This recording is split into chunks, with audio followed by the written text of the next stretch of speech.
sebelum lanjut ke next-nya. Jadi misalnya gini, ada contoh seorang pemasar nih, dia balik lagi, dia mau menjual produk kecantikan nih, produk kecantikan dan juga kosmetik. Nah, dia ini melakukan survei dan juga analisis nih, dia mengidentifikasi kalau misal ada 2 segmen pasar yang menjanjikan nih, yaitu yang tadi gue bilang, misalnya kita ambil contoh perempuan yang berusia 18 sampai 25 tahun yang aktif di media sosial dan juga mereka tuh memiliki tren dan mereka mengikuti tren kecantikan gitu. Nah, sementara di segmen yang kedua itu kisaran umurnya itu kira-kira 36 deh, 36 sampai 40 tahun yang peduli dengan kalau mereka tuh lebih peduli sama kesehatan kulit dan juga memilih bahan-bahan yang lebih alami dan organik. Nah kan kita udah melakukan pengumpulan data nih. Nah dari sini tuh kemudian kita mengidentifikasi kalau kita kan dapat 2 segmen pasar tersebut nih. Nah preferensi merek, produk, dan gaya hidup mereka kan berbeda nih. Nah, disitulah kita membuat persona untuk masing-masing segmen pasar dan menentukan nih prioritas dengan fokus segmen pasar yang lebih menjanjikan untuk ke depannya. Jadi setelah kita melakukan mengumpulkan data, kita udah mengidentifikasikan mungkin di proses mengumpulkan data kan kita mendapatkan 2 segmen yang berbeda nih. Terus kita mengidentifikasikan karakteristiknya dari masing-masing 2 segmen pasar yang berbeda ini. Setelah itu kita membuat personanya. Setelah membuat persona, kita memilih nih, menentukan prioritas mana dari 2 segmen tersebut yang paling menguntungkan kalau misalnya kita mengeluarkan produk dan untuk di jangka panjang ya. Kayak gitu gampangnya teman-teman. Nah, kan tadi gue udah jelasin ya, dalam membentuk karakteristik dari develop segment profile itu ada berbagai macam. Nah, di sini kan gue udah nulis ada 4 ya, kita bahas satu-satu ya. Kita mulai dari menentukan karakteristik demografinya. Nah, sebenarnya karakteristik demografi itu mengacu pada karakteristik demografis yang terkait dengan segmen pasar kayak misalnya usia, jenis kelamin, pendapatan, pendidikan, pekerjaan, sama lokasi tempat mereka tinggal gitu. Nah, dari informasi yang kita dapat ini tuh tentang kebutuhan, preferensi, dan juga perilaku konsumen dapat memudahkan kita untuk menentukan segmen pasar yang paling menjanjikan dan juga berpotensi menguntungkan bagi perusahaan kita. Nah, pengembangan profil segmen pasar ini kan berfokus pada 4 langkah penting yang tadi udah gue jelasin. Dan salah satunya kan ada mengidentifikasi karakteristik. Nah, sekarang kita bahas karakteristik demografisnya. Nah, dengan memahami karakteristik demografis ini tuh pemasar dapat membuat strategi pemasaran yang lebih relevan dan juga efektif. Misalnya kayak gimana? Misalnya kita ambil contoh lagi nih, konsumen berusia muda nih dengan pendapatan misalnya berada di menengah ke atas. Nah, untuk segmen pasar konsumen yang berusia muda ini kan pemasar dapat membuat kampanye pemasaran yang lebih efektif dan terfokus pada media sosial. Sementara kalau di segmen berikutnya itu kita ambil contoh konsumen yang lebih tua nih dengan pendapatan misalnya menengah ke bawah. Nah, di sini tuh kita bisa membuat kampanye pemasaran yang lebih tradisional dan juga terfokus pada media cetak ataupun misalnya dari media televisi gitu. Oke, biar lebih tergambar lagi apa yang tadi gue jelasin, kita ambil contoh lagi nih. Misalnya ada seorang pemilik bisnis yang ingin mengembangkan strategi pemasaran agar dia lebih efektif untuk membuat toko roti dan kue yang dia punya nih. Nah, dia tuh melakukan survei dan juga analisis pertama yang tadi udah gue jelasin di awal. Nah, terus dari situ dia menemukan nih bahwa ada 2 segmen pasar yang menjanjikan, yaitu ambil contoh misalnya ibu rumah tangga sama mahasiswa. Nah, setelah mengumpulkan data demografi yang tadi itu, nah si pemilik di sini menemukan nih bahwa segmen pasar ibu rumah tangga terdiri dari wanita usia kira-kira 30 sampai 50 tahun dengan pendapatan menengah ke atas. Dan juga mereka tuh memiliki anak gitu. Nah, sedangkan segmen pasar mahasiswa yang tadi tuh terdiri dari siswa ataupun mahasiswa di universitas yang masih berusia 18 sampai dengan 25 tahun nih. Dengan pendapatan menengah ke bawah. Nah, dari sini tuh kita bisa memahami karakteristik demografinya. Pemilik bisnis tadi tuh bisa membuat strategi pemasaran yang lebih efektif dan juga relevan. Gimana caranya? Kita bagi nih, misalnya untuk segmen yang pasar ibu rumah tangga ini, si pemilik bisnis itu bisa menawarkan paket khusus seperti misalnya kayak diskon untuk produk roti dan juga kue anak-anak, ataupun dia bisa membuat paket hemat untuk keluarga. Sementara kalau misalnya untuk yang segmen mahasiswa, itu tuh bisa menawarkan paket diskon untuk siswa dan juga mahasiswa, serta dia tuh bisa menawarkan varian roti dan kue yang lebih terjangkau gitu. Nah, selain itu, si pemilik bisnis tadi itu juga bisa membuat kampanye pemasaran yang lebih sesuai dengan karakteristik demografis setiap segmen pasar. Misalnya kalau tadi yang si ibu-ibu rumah tangga ini bisa melalui kampanye pemasaran yang lebih terfokus nih pada media sosial dan juga papan iklan di daerah perumahan. Sementara kalau yang dari mahasiswa, kita tuh bisa menggunakan media sosial ataupun iklan online yang populer di kalangan masyarakat kayak misalnya melalui Instagram, Twitter, Facebook, TikTok ataupun grup WhatsApp. Nah, dalam kasus ini tuh demografi itu membantu banget untuk mengembangkan profil segmen pasar yang lebih akurat dan membuat strategi pemasaran yang lebih efektif. Nah, pemilik bisnis itu dapat menyesuaikan produk, harga, dan juga kampanye pemasaran untuk setiap segmen pasar secara lebih efektif dan juga akurat. Oke, kita lanjut bahas ke karakteristik yang kedua, yaitu karakteristik lokasi. Sebenarnya lokasi atau wilayah tempat tinggal seseorang tuh dapat mempengaruhi banget perilaku konsumen dan juga kebutuhan dari mereka gitu.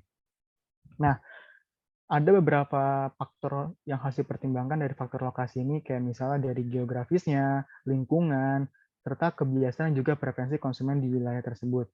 Nah, beberapa faktor itu dapat mengembangkan beberapa faktor lokasi yang ada nih, beberapa faktor lokasi yang bisa menjadi acuan dalam mengembangkan profil segmen pasar. Ya, antara lain itu misalnya dari wilayah geografisnya. Misalnya dilihat dari negara, provinsi, kota, dan juga lingkungan tertentu. Nah, yang kedua itu adalah lingkungan. Nah, kalau lingkungan ini kita masuknya ke faktor kayak misalnya kepadatan populasinya, tipe perumahannya, atau tipe bangunannya. Nah, lingkungan juga dapat mempengaruhi perilaku konsumen, kayak misalnya kebiasaan dari mereka dalam berbelanja, jenis produk yang dibeli, dan juga preferensi dari apa yang mereka beli gitu. Yang ketiga itu ada transportasi. Nah, kalau di transportasi ini termasuk dari aksesibilitas kita dan kemudahan transportasi. Lokasi yang mudah dijangkau itu tuh sebenarnya dapat dengan lokasi yang mudah dijangkau sebenarnya tuh dapat mempengaruhi preferensi konsumen dalam memilih tempat belanja ataupun tempat makan yang akan mereka beli gitu. Nah, misalnya gini, ada perusahaan perjalanan nih. Mereka tuh ingin mengembangkan profil segmen pasar untuk paket liburan ke pantai. Kita lihat di awal yang udah gua berapa kali ulang, sebelum memulai sesuatu kita menganalisis dulu nih, kita melakukan survei juga untuk menentukan nih bahwa kita mencari segmen pasar yang kayak gimana. Setelah melakukan analisis dan survei, kita dapat nih dua segmen pasar yang menjanjikan, yang potensial nih. Yang pertama kita ambil contoh kelompok pasangan muda dan juga kelompok family gitu, keluarga, family. Nah, setelah mempertimbangkan faktor lokasi, nah perusahaan ini menemukan nih bahwa lokasi pantai yang berbeda dapat menarik kedua segmen pasar tersebut. Misalnya gini, kalau untuk kelompok pasangan muda nih, kita bisa ngasih pantai dengan suasana yang romantis dan juga pemandangan yang indah yang dapat menarik minat mereka. Sementara kalau untuk segmen yang keluarga, kita tuh bisa menyediakan pantai yang menarik fasilitas yang dilengkapi dengan kayak misalnya taman bermain untuk anak, kolam renang, yang juga area piknik yang lebih menarik. Nah, dalam hal ini tuh perusahaan dapat menyesuaikan juga paket liburan yang akan perusahaan itu tawarkan gitu untuk setiap segmen pasar tadi. Kayak misalnya tadi kalau misalnya segmen pasangan muda tuh kita bisa menawarkan paket liburan yang lebih eksklusif nih dengan akomodasi yang lebih romantis dan juga aktivitas yang cocok untuk pasangan gitu. Sementara kalau misalnya untuk yang kelompok keluarga dengan anak-anaknya mereka, itu tuh kita bisa menawarkan paket liburan yang lebih terjangkau dengan akomodasi yang lebih ramah kepada anak dan juga dilengkapi dengan banyak fasilitas bermain untuk anak-anak mereka. Aktivitas kita juga bisa menyediakan akomodasi kayak aktivitas yang cocok untuk keluarga kayak misalnya piknik di pantai ataupun bermain air. Nah, selain itu, perusahaan juga dapat nih membuat kampanye pemasaran sesuai dengan faktor lokasi. Misalnya kalau untuk yang pasangan muda, kita tuh bisa memasang iklan di media sosial dengan tampilan yang lebih romantis, dengan mengiklankan pantai dengan pemandangan yang pokoknya cocok banget deh buat pasangan kayak gitu. Sementara kalau misalnya untuk yang segmen keluarga itu, kita bisa memasang iklan di media sosial juga dengan tampilan yang berbeda, dengan tampilan yang lebih menonjolkan fasilitas tentang anak-anak mereka, fasilitas tentang tempat bermain untuk anak-anak, ataupun aktivitas-aktivitas yang cocok untuk keluarga.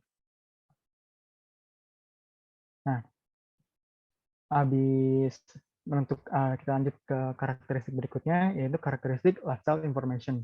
Nah, dalam mengembangkan profil segmen ini tuh berkaitan dengan kehidupan gaya dan kehidupan konsumen gitu. Ini tuh berkaitan dengan aktivitas hobi, misalnya juga preferensi dan juga nilai yang dipegang oleh konsumen gitu.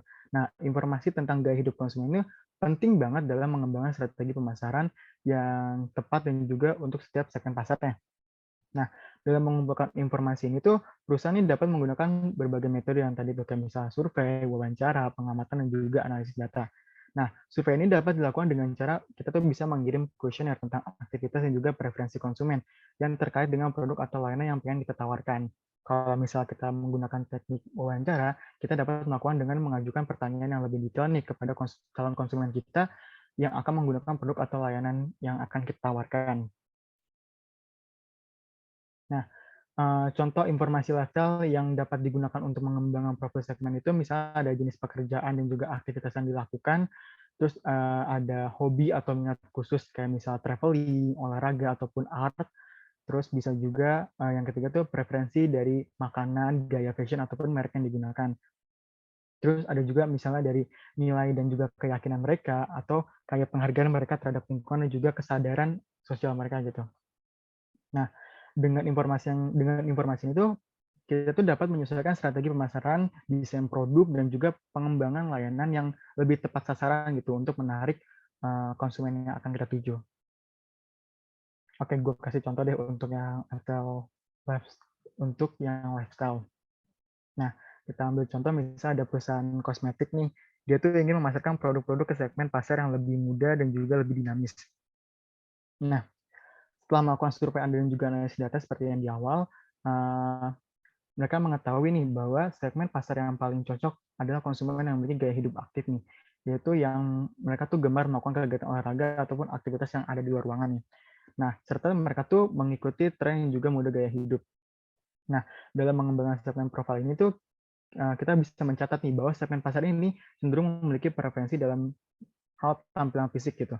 Dan misal untuk kulit yang sehat, rambut yang indah setelah berolahraga ataupun penampilan yang dapat menarik gitu. Nah, dari segmen pasar ini tuh cenderung peduli dengan kualitas produk dan bahan-bahan alami yang digunakan dalam membuat produk kosmetik. Nah, dalam hal ini tuh perusahaan dapat menyesuaikan produk dan juga strategi pemasaran untuk menarik minat segmen yang tepat. Nah, perusahaan dapat mengembangkan produk yang sesuai dengan preferensi konsumen, kayak misalnya perawatan kulitnya dan juga perawatan rambut yang alami dan juga organik. Nah, selain itu, perusahaan ini dapat membuat kampanye pemasaran yang lebih terfokus pada misalnya kayak gaya hidup mereka, kesehatan, dan juga kampanye tentang kebugaran dan juga kesehatan olahraga. Oke, yang terakhir itu ada karakteristik description frekuensi of buying produk dalam develop segment profile nih. Nah, faktor itu mengacu pada seberapa sering konsumen membeli produk ataupun menggunakan jasa yang ditawarkan oleh perusahaan kita nih. Nah, frekuensi pembelian ini sangat bergantung pada jenis produk atau jasa yang kita tawarkan kepada konsumen itu sendiri. Misalnya, ada produk yang dibeli secara rutin, kayak misalnya itu contoh bahan makanan sama produk perawatan pribadi gitu, produk untuk mandi segala macam. Ada juga produk yang dibeli hanya sekali, kayak misalnya otomotif, mobil, ataupun yang lainnya. Nah, dalam mengembangkan segmen profil itu, perusahaan perlu memperhatikan frekuensi pembelian konsumen karena faktor itu benar-benar dapat mempengaruhi strategi pemasaran dan juga menentukan kebijakan harga yang akan diterapkan nantinya. Kayak misal gini, jika sebagian besar konsumen itu membeli produk secara rutin, perusahaan ini dapat mengembangkan program loyalitas untuk memberikan insentif insentif kepada konsumen yang sering membeli produk mereka gitu. Nah, perusahaan ini juga dapat mengoptimalkan penjualan melalui perencanaan promosi kayak misalnya diskon, penawaran khusus, yang dapat menarik konsumen untuk membeli produk secara lebih sering. Nah, di sisi lain, kalau untuk orang-orang yang belinya sesekali doang nih, perusahaan ini perlu mengembangkan strategi pemasaran yang berbeda dari kalau yang rutin. Dengan cara apa? Dengan cara menjaga konsumen tetap terlibat dengan memperhatikan hubungan jangka panjang dengan mereka. Gimana contohnya? Menyediakan layanan purna jual yang baik untuk mengembangkan program pengembangan dan produk yang lebih inovatif. Nah, uh, belum next, masih masih masih gue masih jelasin ini tadi.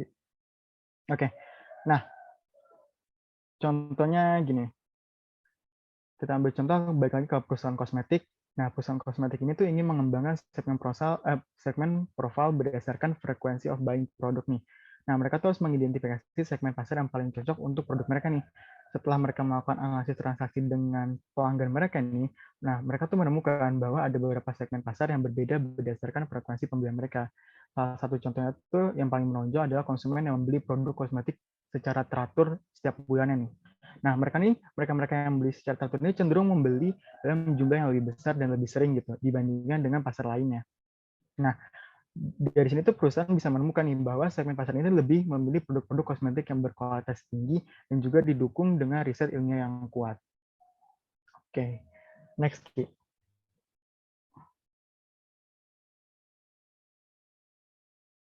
Oke, kita masuk ke fase yang terakhir, fase yang ketiga yaitu choose a marketing strategi. Nah, dari namanya aja kita tahu kita memilih strategi yang cocok untuk pemasaran. Ada beberapa strategi yang gue tahu, itu salah satunya itu adalah kita bahas yang pertama, yaitu undifferented marketing dalam choice marketing strategi nih. Nah, undifferented marketing itu atau biasa yang kita lebih kenal itu sebagai mass marketing atau strategi pemasaran yang dimana nih perusahaan nih mencoba menarik seluruh pasaran dengan satu produk atau satu strategi pemasaran yang sama. Nah, strategi itu tidak membedakan pasar ataupun cenderung mengabaikan perbedaan dalam kebutuhan dan juga keinginan konsumen. Nah, di strategi ini tuh perusahaan yang memiliki di dalam strategi itu perusahaan yang dianjurkan untuk menggunakan strateginya adalah perusahaan yang sederhana dengan biaya produksinya rendah.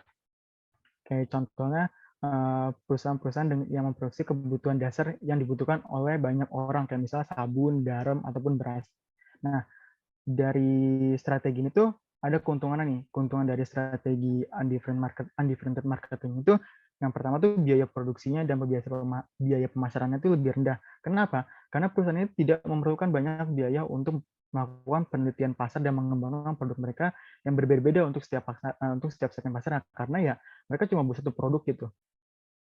Nah, cuma dari situ pun si undifferented marketing ini punya kelemahan, yaitu karena mereka ini cuma memproduksi dan juga melakukan strategi pemasaran yang nggak membedakan preferensi konsumen, mereka tuh bakal mungkin tidak memenuhi gitu kebutuhan dan juga keinginan konsumen dengan baik gitu.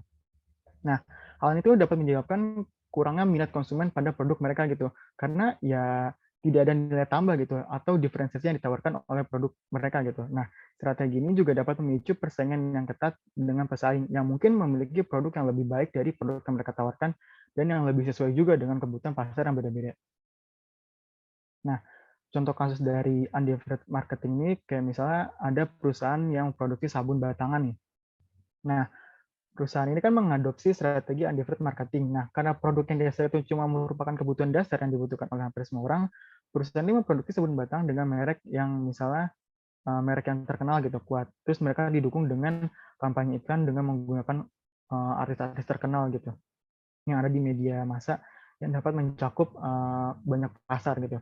Nah, karena mereka ini tidak membedakan, perusahaan itu tidak melakukan penelitian pasar nih, dan mereka tuh nggak mengeluarkan biaya tambahan untuk memproduksi berbagai jenis sabun yang berbeda-beda untuk setiap segmen pasarnya. Nah, hasilnya perusahaan ini dapat menjual sabun batangan dengan harga yang terjangkau dan masih memperoleh keuntungan.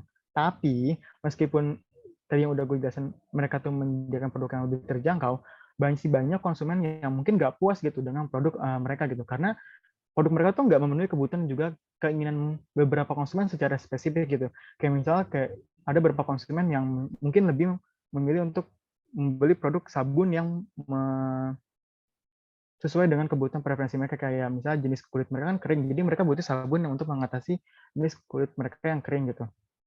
Jadi mereka perlu produk dengan formula khusus yang mengandung pelembab gitu. Nah, sementara si perusahaan ini kan hanya menerapkan satu strategi marketing, ya udah ini aja, kayak produk mereka cuma itu doang, nggak ada spesifiknya, jadi kan masih banyak, jadi si perusahaan itu nggak bisa menjangkau pasar lebih luas gitu, jadi cuma hanya bisa menjangkau satu segmen pasar gitu, karena ya mereka nggak meriset ataupun menganalisis preferensi dari berbagai macam segmen gitu. Yang kedua tuh ada strategi differentiated marketing. Nah, ini kebalikannya nih dari undifferentiated marketing. Nah, kalau yang di different marketing ini, pemasar tuh di si pemasaran itu mengembangkan produk ataupun strategi pemasaran yang berbeda gitu untuk setiap konsumen pasarnya. Nah, dalam strategi ini perusahaan ini memenuhi kebutuhan dan juga keinginan konsumen yang berbeda dalam setiap segmen pasar dan menciptakan nilai tambah, nilai plus dari strategi yang sebelumnya bagi konsumennya. Nah, strategi differentiated marketing itu dianjurkan untuk perusahaan yang memiliki produk memiliki produk yang dapat disesuaikan dengan kebutuhan juga keinginan konsumen. Kayak misalnya barang konsumsi atau jasa dengan kebutuhan yang beragam, kayak misalnya pakaian, makanan, dan juga produk teknologi. Nah, apa sih keuntungan dari strategi ini? Keuntungan dari strategi ini, perusahaan ini dapat menjangkau lebih banyak konsumen dan juga meningkatkan penjualan produk mereka. Karena produk yang ditawarkan itu sesuai dengan kebutuhan dan juga preferensi dari setiap konsumen dari setiap segmen pasar.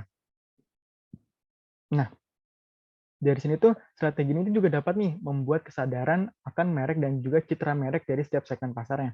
Karena produk dan strategi pemasaran itu disesuaikan dengan karakteristik dan juga pasar yang berbeda-beda gitu. Walaupun keuntungan walaupun dia tadi kan gue jelasin tuh keuntungan utamanya, tapi ini juga masih memiliki celah gitu, masih memiliki kelemahan. Kelemahannya juga cukup signifikan menurut gua karena dari situ mereka memerlukan biaya produksi dan juga pemasaran yang lebih tinggi. Karena kan kalau tadi yang sebelumnya undifferentiated marketing itu kan mereka nggak perlu nyediain budget yang lebih untuk berbagai macam segmen produknya, berbagai macam produk mereka untuk berbagai macam segmen. Nah, kalau yang different marketing ini kan jadinya mereka harus menyediakan budget promosi untuk masing-masing produk untuk setiap segmen pasar yang mereka ingin tuju gitu. Jadi kan biaya cost-nya jadi lebih besar gitu. Nah, itu salah satu kelemahan yang signifikannya. Nah, oke, lanjut ke yang ketiga, strategi marketingnya itu ada uh, concentrated marketing. Nah, strategi pemasaran itu di mana perusahaan ini memfokuskan upaya pemasaran mereka pada satu segmen yang lebih spesifik dan juga sempit nih. Nah, dalam strategi ini, perusahaan ini mengembangkan produk atau jasa yang disesuaikan dengan kebutuhan dan juga keinginan konsumen di segmen pasar tersebut nih. Nah, strategi concentrated marketing itu dianjurkan untuk perusahaan yang memang memiliki sumber daya yang terbatas dan memproduksi produk yang memang spesifik untuk beberapa segmen pasar tertentu. Contohnya itu produk-produk berupa barang konsumsi atau jasa yang memenuhi kebutuhan yang sangat unik atau spesifik, kayak misalnya peralatan olahraga, kosmetik untuk vegan, dan juga makanan organik. Nah, keuntungan dari strategi concentrated marketing ini tuh perusahaan dapat menjangkau konsumen yang lebih spesifik dan juga terfokus. Serta nih dengan menggunakan strategi itu menciptakan produk dan juga strategi pemasaran yang sangat sesuai dengan kebutuhan dan juga keinginan konsumen dari segmen pasar tersebut nih. Nah, perusahaan juga dapat memperkuat kesadaran merek dan juga citra merek dari segmen pasar tersebut. Karena produk dan strategi mereka tuh udah sesuai gitu dengan karakteristik pasar yang lebih spesifik gitu. Tapi balik lagi, mereka juga memiliki kelemahan gitu. Karena perusahaan yang hanya bergantung pada satu segmen pasar, jadi tuh mereka tuh bisa aja mengalami kerugian yang besar gitu. Karena perusahaan tuh hanya fokus pada satu segmen pasar gitu. Mereka mungkin bisa kehilangan peluang untuk menjangkau konsumen potensial di segmen pasar lain. Kayak sebenarnya ini juga bisa jadi satu kelemahan di undifferentiated marketing yang tadi gue jelasin. Nah, contoh kasus dari strategi concentrated marketing ini misalnya ada kayak perusahaan kecil nih, dia tuh memproduksi sepatu hiking yang cocok untuk pengunjung taman nasional ataupun pecinta alam yang memang mereka tuh aktivitasnya selalu di luar gitu. Nah, strategi itu memfokuskan upaya pemasaran mereka dengan segmen pasar pecinta alam ataupun pengunjung taman nasional yang tadi udah dijelasin, serta melakukan aktivitas hiking-nya. Nah, perusahaan ini dapat mengembangkan nih produk sepatu hiking yang sesuai dengan kebutuhan dan keinginan konsumen. Sepatu hiking itu kan beda dari sepatu kalau misalnya kita buat jalan-jalan ya, berarti kan dari sini kan udah dapat gambaran emang produknya itu khusus untuk si yang naik gunung gitu, untuk hiking gitu. Itu gambaran contohnya. Nah, perusahaan ini dapat memilih nih lokasi toko yang tepat juga, kayak misalnya mereka menjual di dekat Taman Nasional, kalau tadi misalnya contohnya itu Taman Nasional, ataupun di rute hiking yang populer nih untuk memperkuat kesadaran merek mereka kepada konsumen.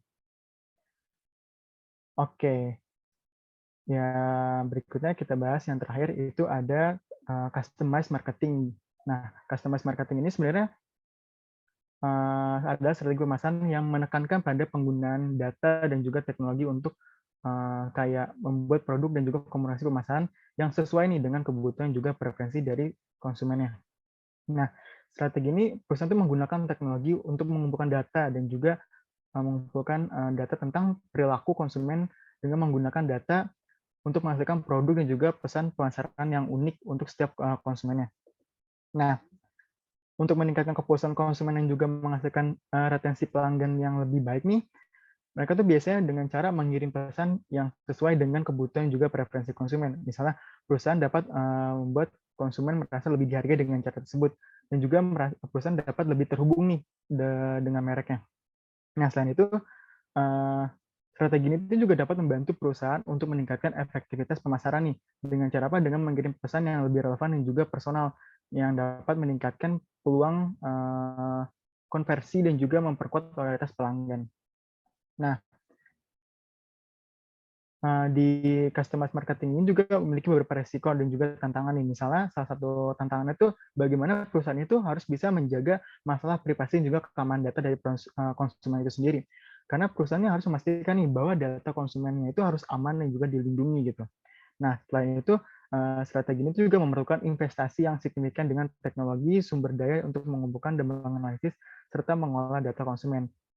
Kenapa? Karena balik lagi, mereka juga harus mengeluarkan kos biaya untuk menyewa programmer untuk bisa membuat suatu sistem untuk bisa menganalisis data itu secara teknologi. Maka tadi dijelasin, makanya mereka memerlukan investasi yang signifikan dalam teknologi gitu. Nah, contoh kasusnya itu sebenarnya udah pernah dibahas di kelompok 3 atau 2 kemarin itu kalau salah, yang tentang Amazon, kalau kalian kemarin dengerin. Itu Amazon kan memanfaatkan data konsumen untuk menawarkan rekomendasi produk yang sesuai dengan preferensi dari perilaku para konsumen gitu. Nah, si Amazon ini kan mengumpulkan data dari riwayat pembelian dan juga preferensi produk dan juga perilaku belanja dari pelanggan mereka gitu. Nah, data yang udah mereka kumpulin ini kan digunakan nih sama mereka untuk membuat profil konsumen dan menawarkan rekomendasi produk yang sesuai dengan yang sering mereka jelajahi gitu di situs mereka. Nah, kayak misalnya pelanggan yang suka beli-beli buku fiksi misalnya gitu, mereka tuh bakal menerima rekomendasi untuk buku-buku fiksi serupa ataupun penawaran untuk produk yang sesuai dengan minat mereka. Ya, kurang lebih kayak gitu. Selanjutnya akan dijelaskan oleh rekan saya.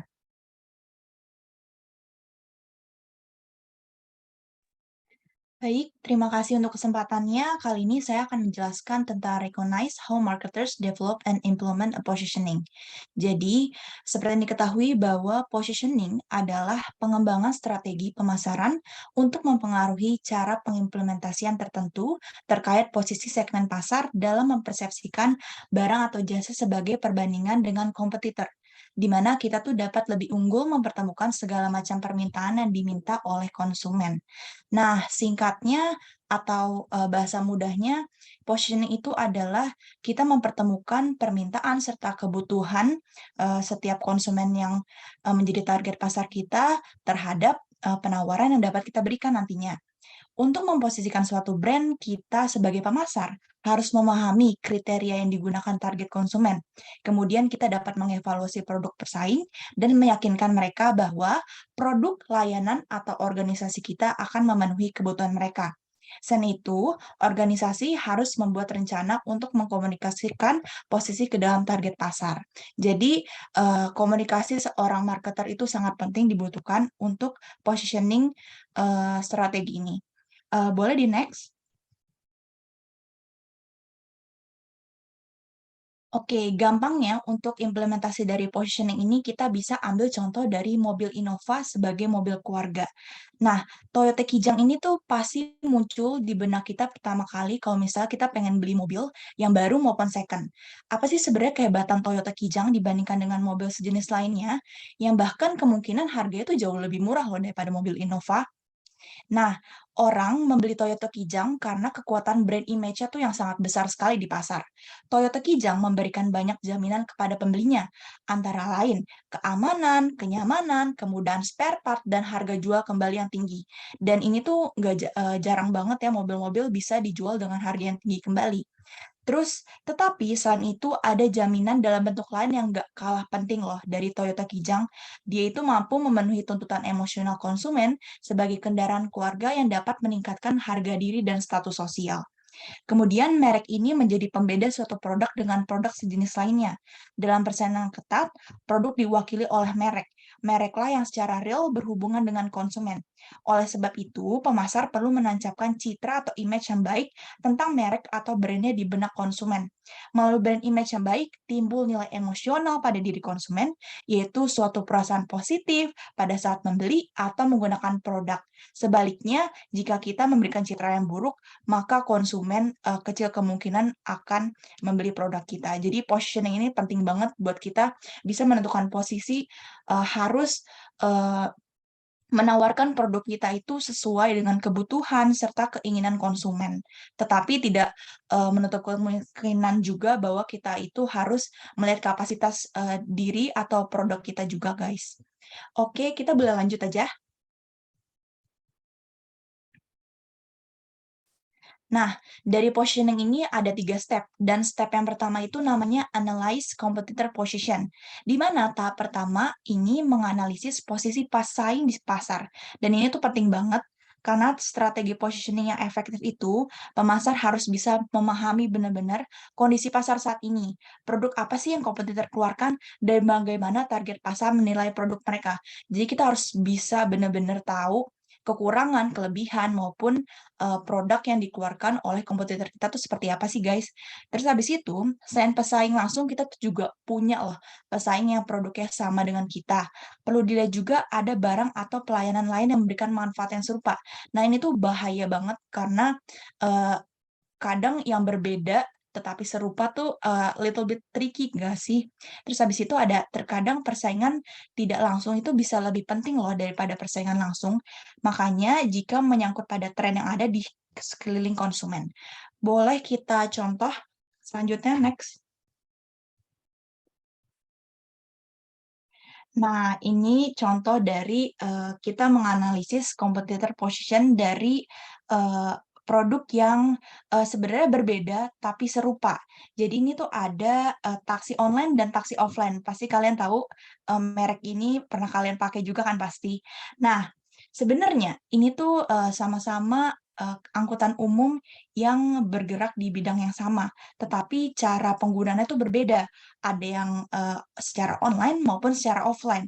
Tetapi karena perkembangan digital beberapa tahun ke belakang itu sedang marak sekali, maka, penggunaan taksi online dengan argo yang lebih, lebih terjangkau, dengan argo yang lebih tarifnya jelas, dan dengan penggunaan mobil yang kita bisa, ukurannya sesuai dengan yang kita butuhkan, maka taksi online seperti GoCar atau Grab ini benar-benar sangat diminati oleh masyarakat. Ditambah kita kalau misalnya lagi, apa ya, pulang malam atau, lagi nggak bisa nyari taksi, kita tuh bisa, pesen lewat, taksi online secara 24 jam. Sedangkan, taksi, offline seperti Bluebird itu argonya belum jelas, terus kita harus, lari-lari cari taksi yang masih kosong dan lain-lain. Tetapi, beberapa tahun ke belakang mungkin Bluebird udah memposisikan dirinya dengan kompetitor yang, udah kalah ya, maksudnya dari segi konsumen. Jadi dia, ikut-ikutan buat, kerjasama dengan, aplikasi online, untuk, membuat Bluebird ini bisa dipesan secara online. Terus abis itu, ada strategi juga untuk harga Bluebird tuh jauh lebih murah daripada taksi online. Tapi setelah dilihat dari pasar, tetap aja taksi online seperti GoCar maupun GrabCar atau Maxim yang baru-baru ini tuh, lebih diinginkan oleh konsumen karena sudah merasa nyaman, sudah merasa diberikan servis yang baik, kemudian mobilnya juga bisa yang lebih besar. Jadi, kemungkinan untuk Bluebird perlu memposisikan, produknya atau brand-nya lebih baik lagi, kayak gitu. Oke, kita boleh next. Nah, yang step kedua itu ada define your competitive advantage. Jadi, selain kita harus bisa memposisikan permintaan seorang konsumen itu seperti apa yang bisa kita tawarkan, kita juga perlu sekali untuk melihat bahwa kita bisa mengungguli para kompetitor kita. Tahap kedua itu menawarkan barang atau jasa dengan keunggulan kompetitif untuk menyediakan alasan mengapa sih konsumen akan menganggap kalau produk kita itu lebih baik loh daripada pesaing. Sebuah pernyataan positioning dapat membantu perusahaan membingkai secara utuh bagaimana sebuah produk diposisikan sedemikian rupa, sehingga setiap komunikasi pemasaran terkait tetap terfokus pada keinginan konsumen yang ditawarkan oleh suatu produk. Jadi, balik lagi kita harus hati-hati bahwa, kompetisi ini juga harus melihat dari sisi konsumen dan sisi kesiapan kita sebagai, eee eee, pembuat produk atau penawar produk ya, guys.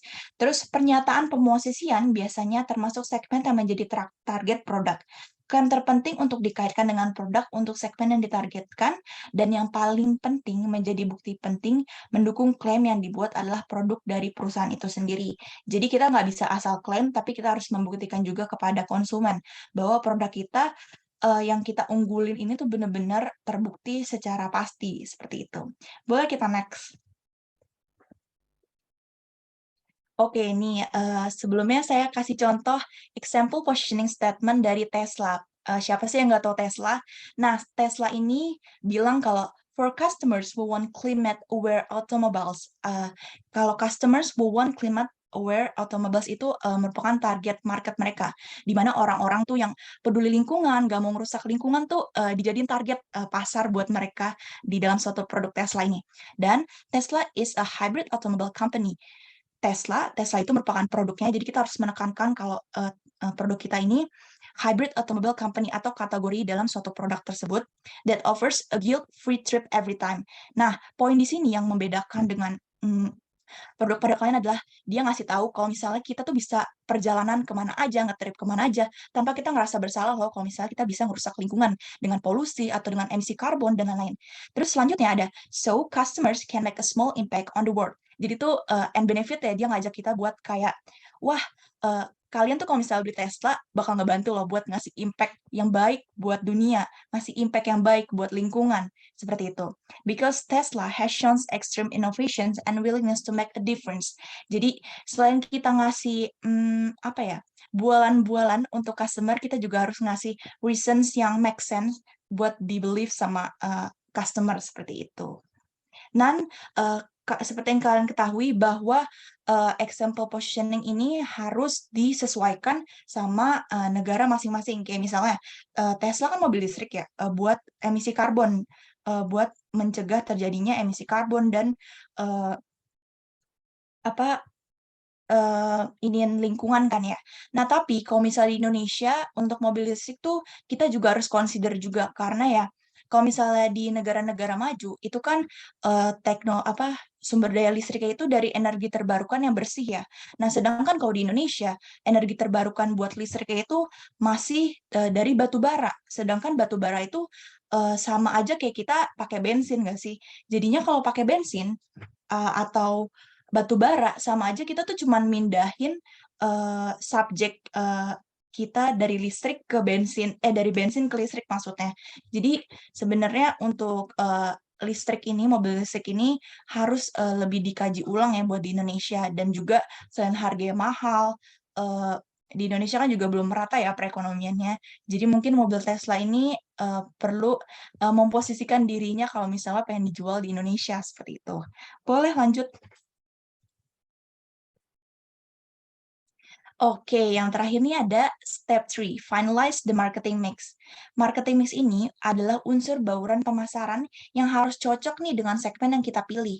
Ini berarti bahwa barang atau jasa kita harus disampaikan sesuai dengan manfaat yang cocok dengan nilai sebuah segmen, seperti manfaat atau statusnya.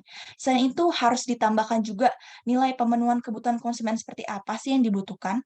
Selanjutnya, pemasar itu harus memberi harga penawaran dengan harga sekiranya yang diinginkan konsumen dan mengkomunikasikan dengan benar manfaat penawaran di lokasi tempat target cenderung tertarik dengan suatu produk yang nantinya akan ditawarkan oleh perusahaan. Boleh next? Oke, kebetulan ini saya ngasih contoh dari marketing mix itu seperti apa sih? Sebenarnya tuh marketing mix ada yang 3, ada yang 5, ada yang 7. Nah, tapi ini biar lengkap kasih 7 sekaligus aja ya. Kemudian ini ada produk, ada promotion, price, place, people, process, physical evidence. Jadi untuk produk itu kita harus dapat memposisikan produk seperti apa sih yang diinginkan konsumen, produk apa yang sesuai dengan lingkungan kita, produk apa yang sekiranya tidak memberikan dampak yang buruk bagi lingkungan dan lain-lain. Kemudian promosi, promosi ini paling penting banget sebagai seorang marketer ya, karena promosi yang nggak clickbait, tapi promosi yang tetap menjalankan fakta-fakta yang tidak hanya seperti bualan saja, tapi promosi yang benar-benar dapat membuat seorang konsumen tertarik loh sama produk kita. Kemudian price, ini penting banget price. Kita tuh juga harus tahu banget harga apa sih yang kira-kira tuh paling cocok sama produk kita. Mungkin, bisa, kita misalnya mau samain ya, kita harga sama, produk lain tuh yang setipe tuh, sama-sama murah aja deh, segini aja di range misalnya 100.000 sama-sama 100.000. Tapi kalau misalnya kita ngerasa kita punya keunggulan advantage, itu kita bisa banget loh ngasih, harga yang lebih mahal, karena pastinya konsumen juga bisa menilai ya kalau misalnya ada harga, ada kualitas nggak sih. Oke, lanjut ke place. Place ini penting banget karena kalian pasti tahu kan, ada tempat-tempat yang, strategis di mana kita harus bisa lihat, tanah tuh, buat, produk kita atau buat tempat kita berjualan itu juga penting banget, atau place buat orang-orang target konsumen kita tuh juga harus dipertimbangkan, secara benar. Kemudian ada people, people juga termasuk target kita. Kemudian ada proses. Nah, proses ini tuh juga tadi bisa dikaitkan dengan lingkungan ya. Kalau lingkungan, kita prosesnya ternyata membuat limbah atau membuat polusi yang sangat besar buat lingkungan, nanti orang-orang pencinta Tesla yang suka lingkungan kayak tadi, nanti bakal protes loh guys, kalau misalnya, proses dari produksi kita itu, mencemari lingkungan atau isu-isu politik yang bisa mengganggu juga dengan, lingkungan juga dan lain-lain. Pokoknya kita harus bisa memposisikan proses juga. Kemudian ada physical evidence, di mana kita harus membuktikan gimana sih klaim-klaim kita tuh, benar-benar terbukti sesuai fakta, nggak cuma bualan-bualan doang kayak yang tadi saya jelaskan tadi. Nah, oke, selanjutnya ada step 4, nanti bakal dijelaskan oleh rekan saya, Ahmad Najmi. Terima kasih guys. Oke, sebelum kita lanjut ke Ahmad, mungkin tadi yang Bella sampaikan, yang slide terakhir bisa ditayangin dulu, terkait dengan, 7 Ps ya. Sebelumnya saya pernah menjelaskan sama teman-teman kalau dalam marketing itu kita ada 4 Ps. Nah, sebenarnya apa sih bedanya 4 Ps sama 7 Ps ini? Kalau yang 4, yang 4 itu adalah biasanya untuk barang produk, untuk produk barang.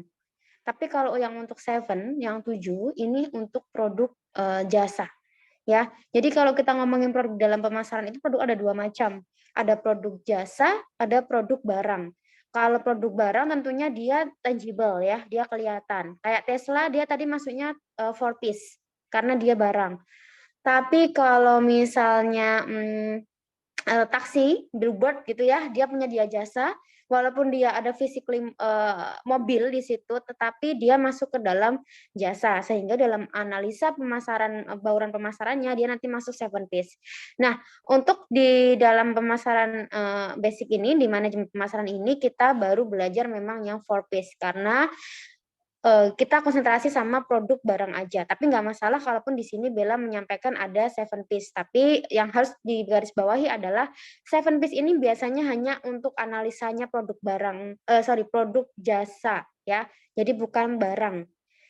Oke, dan tadi mungkin ada sedikit koreksi terkait dengan proses. Nah, proses di sini maksudnya adalah kalau tadi, Bella menjelaskan tentang pembuatan, proses Tesla itu apakah dia mencemari lingkungan atau enggak gitu kan, sedangkan dia memang klaimnya adalah Tesla sendiri diciptakan memang untuk mendukung ya, mendukung meminimalisir adanya, global warming dan sebagainya. Intinya dia salah satu, produk yang dia itu sadar akan lingkungan sustainability-nya. Sehingga kalau tadi dijelaskan sama Bella kalau prosesnya nggak benar ya nanti pasti orang yang mau beli Tesla jadi nggak jadi beli karena tujuannya beli Tesla mungkin selain dia memang teknologinya lebih canggih, dia juga memang secara secara lingkungan dia lebih menjaga SDG kita, sustainability kita. Nah, tetapi yang harus diluruskan adalah proses di sini bukan seperti itu. Ya, proses di sini adalah proses pada produk jasa. Kenapa ada proses di dalam produk jasa? Karena kalau teman-teman cermati, ketika kita misalnya beli produk itu barang, kita akan tahu walaupun belum coba itu barang ya, misal katakanlah sabun. Kita belum pakai itu sabun, kita sudah bisa lihat wujud dari itu sabun. Kita bisa mungkin melihat apakah itu menarik atau enggak, itu dari packagingnya, mungkin dari baunya gitu ya. Kalau misalnya kita beli roti itu ada bau-bauannya di situ. Nah, sedangkan kalau kita beli produk jasa, kita nggak akan bisa bilang itu bagus atau enggak, kita nggak akan bisa bilang oke atau enggak, sampai kita akan kita akan mengkonsumsi barang tersebut, kita akan mengkonsumsi produk jasa tersebut. Contohnya misalnya teman-teman ke restoran. Walaupun teman-teman yang lainnya bilang, enak banget tuh restoran di sana gitu kan, spaghettinya misalnya enak sekali gitu. Tetapi kalian nggak akan bisa betul-betul yakin itu enak atau enggak kalau kalian belum mencoba jasa tersebut, belum mencoba makanan tersebut gitu. Nah, proses di sini itu. Makanya di dalam analisa produk jasa itu kita concern sekali, salah satunya ada P proses, di mana proses itu sangat menentukan nanti konsumen itu akan satisfied atau enggak.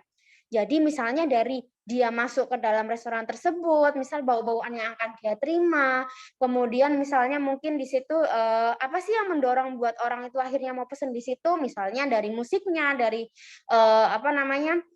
dari pelayanannya gitu, mereka menawarkan pelayanan yang memang baik atau enggak gitu, ramah atau enggak gitu. Dan nanti kalau misal kalian belajar tentang produk jasa,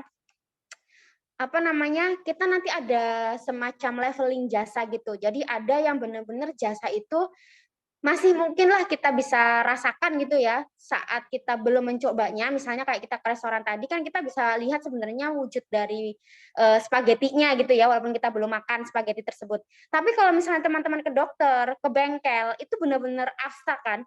Kita nggak akan bisa tahu bengkel itu bagus atau enggak kalau mau beli kita belum selesai dibetulin. Atau kita belum akan bisa bilang dokter itu bagus atau enggak kalau memang kita belum periksa di dokter tersebut. Nah, itu kita ada levelingnya di situ. Nah, proses itu nanti kita menganalisa dari proses konsumen ini mau masuk ke dalam jasa tersebut sampai nanti dia selesai melakukan konsumsi produk jasa tersebut. Itu sangat kelihatan misalnya di restoran tadi. Misalnya selain itu contoh lain kalau misalnya kita di hotel, dari masuk dari bapak-bapak yang ngatur posisi parking kita, kemudian nanti masuk ada resepsionis, itu kan kalau di dalam jasa ada salah satu hal saja di situ mungkin yang tidak enak, itu orang mungkin besok nggak akan beli lagi tuh hotel di situ gitu. Makanya di dalam produk jasa itu analisanya 7 P's. Karena proses itu tadi sangat penting sekali. Mana-mana saja proses yang mungkin bisa fail itu nanti bisa ditandain kalau kita analisanya jasa. Cuman kalau dalam pemasaran ini saya kasih limitation, kita fokus ke produk barang aja karena produk barang pun itu juga banyak sekali nanti strategi yang harus kita pelajari di situ. Gitu. Kemudian tadi yang terakhir ada namanya physical evidence. Physical evidence ini juga sebenarnya karena tadi itu jasa ya, konsep 7 P's itu untuk jasa. Jasa itu kan tadi saya bilang dia tidak akan bisa kita nilai betul-betul kalau memang kita belum mengkonsumsi barang tersebut. Nah, terkadang orang itu untuk mau akhirnya ke sana mengkonsumsi produk jasa tersebut itu harus ditarik, harus ada sesuatu yang evidence yang mana evidence itu diharapkan nanti bisa menarik orang. Oke, gue akhirnya mau deh milih Grab daripada Maxim, atau gue akhirnya mau ke salon A daripada salon B. Kenapa? Karena physical evidence-nya lebih menjanjikan, misalnya dari salon misalnya dari sisi bangunannya dia lebih bagus, kemudian dari sisi dia menawarkan spanduk-spanduk yang memang kayaknya dia lebih profesional deh, kayaknya dia lebih muslimah deh misalnya kalau untuk yang salon muslimah ya, sehingga kita akan pilih ke sana walaupun kita belum beli atau belum merasakan si treatment yang ada di salon tersebut, karena tapi physical evidence-nya itu dia bagus, sehingga kita tertarik lebih ke dalam produk tersebut. Nah, sehingga di sini physical evidence itu sangat juga penting untuk untuk produk yang sifatnya jasa. Gitu ya. Jadi produk ada dua, teman-teman ya, produk barang sama produk jasa. Barang itu tangible, sesuatu yang sangat terlihat, sedangkan kalau salah satu karakteristik dari jasa itu dia intangible. Ya. Nanti kalian kalau memang pelajari di produk jasa, karakteristik lainnya selain intangible, misalnya dia inseparability. Jadi kayak dia tidak akan proses beli itu sama dengan proses konsumsi. Nah, kalau kita misalnya di barang, kita beli sabun, tapi belum tentu kita konsumsi sekarang kan. Atau misalnya tadi dicontohkan sama Badar ya sebelumnya yang tentang produk susu. Bahkan yang beli ibunya, tapi yang konsumsi anaknya, bayi kan. Nah, tapi kalau di produk jasa itu biasanya kita menyatu antara proses pembelian sama proses konsumsi gitu. Dan itu ada beberapa ciri karakteristik lain dari jasa, nanti mungkin kita akan bahas di section lain ya. Oke, silakan dilanjutkan. Baik, terima kasih Bu. Oke, sama-sama.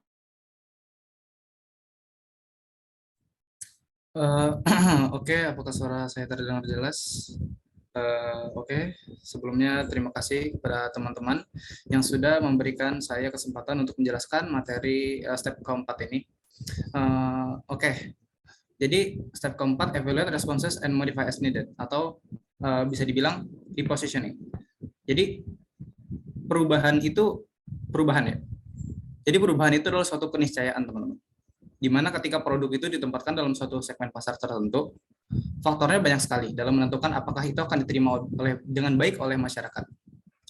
Nah, contoh perubahan yang terjadi misalnya dalam pandemi COVID saat ini, bukan saat ini sih, yang lalu ya, itu akan mendorong beberapa produk untuk di-repositioning atau diposisikan kembali, di mana perlu penempatan kembali dari suatu produk tersebut dari satu segmen ke segmentasi yang lain.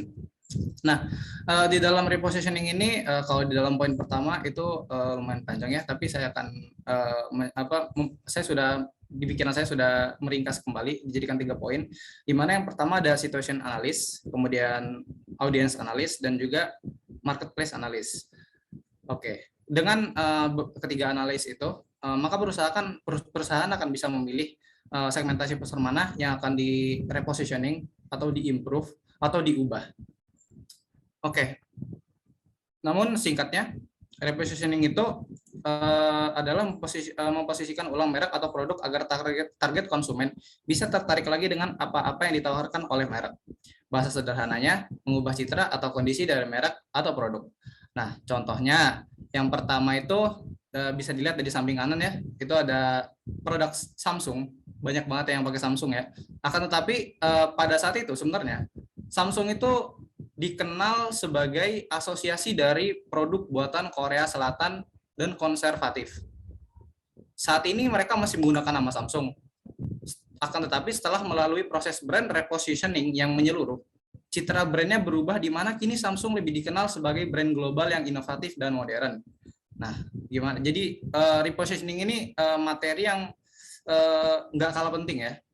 Bayangkan apabila saat itu Samsung tidak melakukan repositioning, mungkin sekarang ini nggak banyak orang Indonesia yang terbantu dengan produk-produk modern dari Samsung gitu ya. Nah, selain itu repositioning, ada jenis lain repositioning di mana sebuah perusahaan mengeluarkan kembali produk lama yang sudah dikeluarkan di saat produk itu adalah di dalam masa kejayaannya. Seperti contoh lagi nih yang ada di gambar di samping, sepatu Air Jordan. Sepatu Air Jordan itu bisa dibilang sepatu yang udah lama banget ya, keluar sekitar 1980-an. Akan tetapi brand Nike ini melihat sebuah celah sehingga mereka mengeluarkan kembali produk sepatu lama mereka, disebut dengan retro brand gitu. Kemudian kalau mau ambil contoh lagi yang tidak ada di gambar di samping, itu ada Thai Airways ya. Jadi Thai Airways itu ketika pada masa COVID-19, mereka itu bisa dibilang keuangannya cukup tertekan, sehingga mereka melakukan repositioning. Mereka menjual roti, ya. Jadi udah nggak nyambung sama sekali ya. Itu antara orang jual sebuah airways tetapi dia menjual roti gitu. Akan tetapi karena mereka mungkin kelihatannya kayak nggak mungkin gitu, nggak mungkin laku, tapi ternyata karena mereka pintar, karena mereka berani dan cerdas, akhirnya mereka keuangannya naik lagi berkat repositioning tersebut. Nah, tapi kalau dari contoh-contoh tersebut, ya teman-teman bisa dibilang benar yang ada di dalam pikiran teman-teman, bahwasanya repositioning adalah gimmick untuk menarik perhatian orang-orang sehingga mereknya atau brandnya itu laku kembali. Tapi dalam kurung lagi ya, mungkin teman-teman di dalam kehidupan sehari-hari sering mendengar repositioning. Tapi ada juga satu lagi rebranding ya. Tapi jelas-jelas kedua hal itu berbeda. Kalau rebranding itu membuat brand dari awal ulang lagi, akan tetapi kalau repositioning brand yang masih sama, akan tetapi strateginya itu berbeda. Oke, simpelnya seperti itu. Oke, boleh di next. Oke, bring a product to life, brand personality. Jadi personality brand itu memberikan suatu kesan yang berbeda atau karakter yang membedakan suatu produk sehingga dapat mengengage brand dari produk tersebut. Nah, dalam pengembangan brand personality dapat menjadi pengembangan brand anthropomorphism. Ini jadi memberikan kesan atau menaruh karakter manusia pada suatu brand.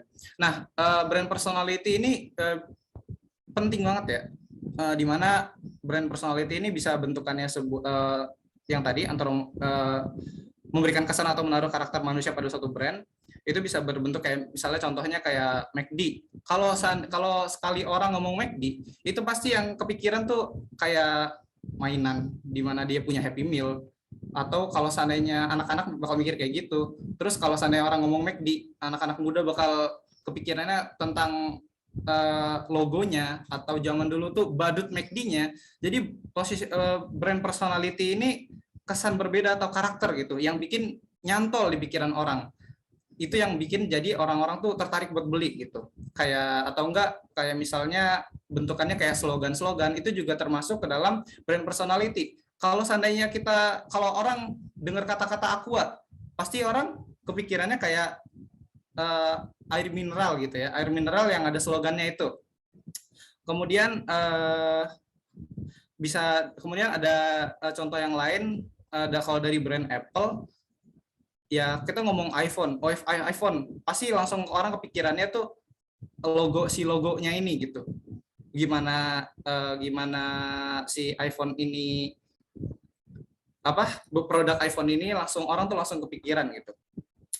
Nah, kemudian ada perceptual map. Jadi perceptual map ini adalah bentuk teknik diagram yang menggambarkan posisi brand di mana pelanggan relatif dengan brand pesaing. Oke, boleh di next. Itu akan dijelaskan tentang perceptual map. Oke, jadi ini saya akan menjelaskannya secara singkat ya, karena takutnya banyak banget dari teman-teman yang sudah pengen nanya gitu ya. Sangat-sangat antusias. Oke, jadi perceptual map ini bisa dilihat ya, ada upscale, downscale, service, sama fashion. Dan ada beberapa lingkaran yang membatasi beberapa produk. Di sini kalau dalam satu lingkaran ada 4 produk, ada self, glamour, cosmopolitan, vogue. Terus ada ladies home journal, family circle, red book, woman's world. Nah, apa sih maksudnya? Kenapa kok ada produk yang di luar itu, dan kenapa sih ada produk yang dibatasi oleh circle tersebut? Jadi 4 produk ini yang ada di dalam circle itu mereka adalah brand yang relatif sama. Oke. Yang relatif sama.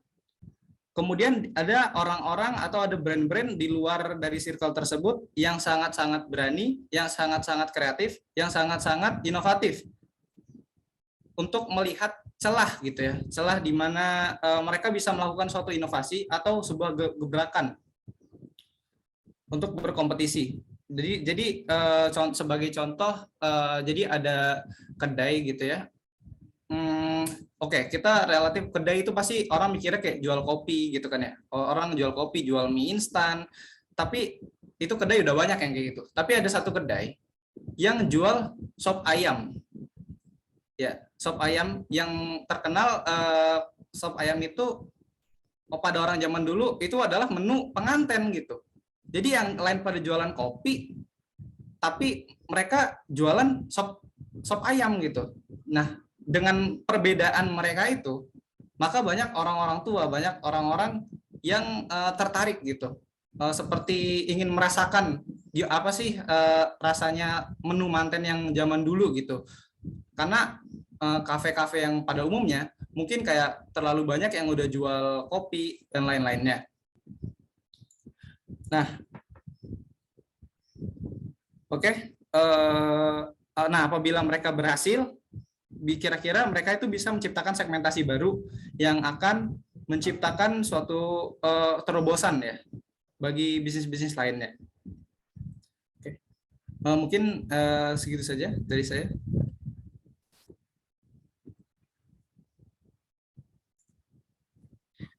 Baik, itu adalah sesi presentasi dari kami. Selanjutnya adalah sesi tanya jawab. Yang ingin bertanya silakan raise hand terlebih dahulu, lalu saya akan mempersilakan. Terima kasih.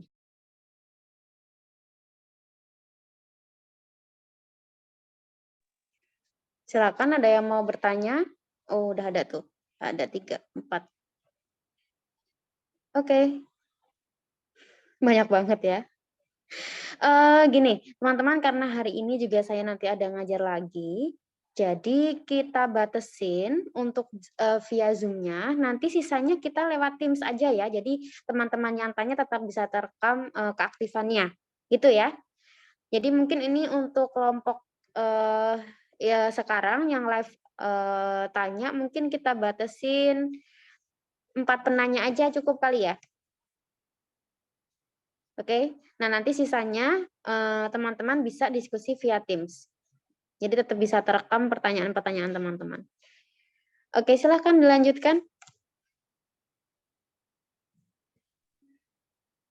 Untuk Ruwaida, silahkan jika ingin bertanya.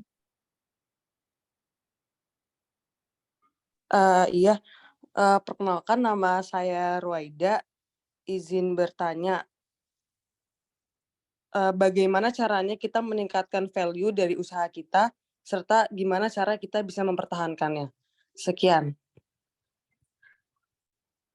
Baik, terima kasih Ruwaida. Silahkan Nazwa.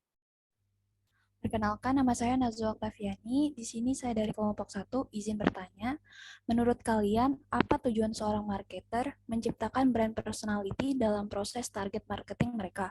Apakah saat ini ada perusahaan yang tidak menerapkan konsep brand personality dalam pemasaran produk mereka? Kalau ada, tolong berikan contoh dan perbedaannya antara perusahaan yang menerapkan konsep tersebut dan yang tidak menerapkan. Terima kasih.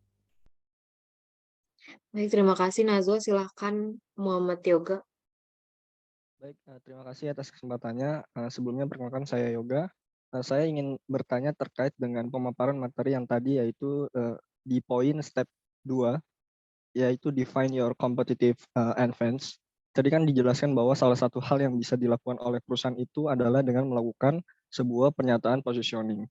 Nah, bagaimana sih perusahaan itu dapat mengukur tingkat efektivitas dari pernyataan positioning yang telah ditawarkan kepada segmen pasar itu, dan kemudian bagaimana langkah yang dapat dipastikan oleh perusahaan terkait bingkaian utuh yang berupa positioning ini bisa dibuat dengan segmen pasar yang sesuai dengan tujuan mereka. Seperti itu. Terima kasih. Baik, terima kasih Yoga. Silahkan Zafirah Sabrini. Terima kasih kesempatannya untuk bertanya. Perkenalkan, saya Zafira Sabrina, izin bertanya.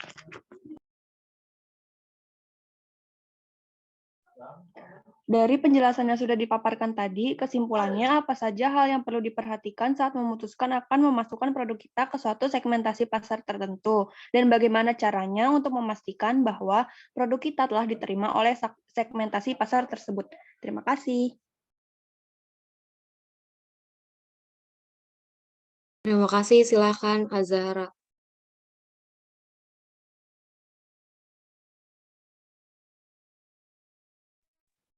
Baik, apakah suara saya terdengar?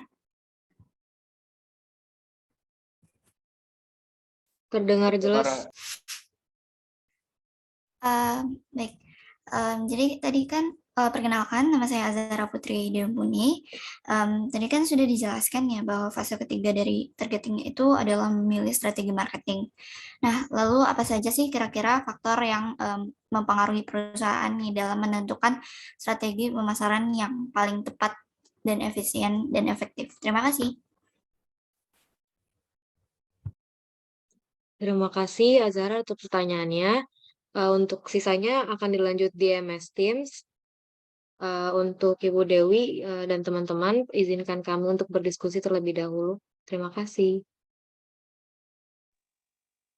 Oke, silakan nggak usah lama-lama ya untuk diskusinya. Yang kira-kira teman-teman yang lainnya udah bisa jawab di kelompok ini langsung bisa jawab aja.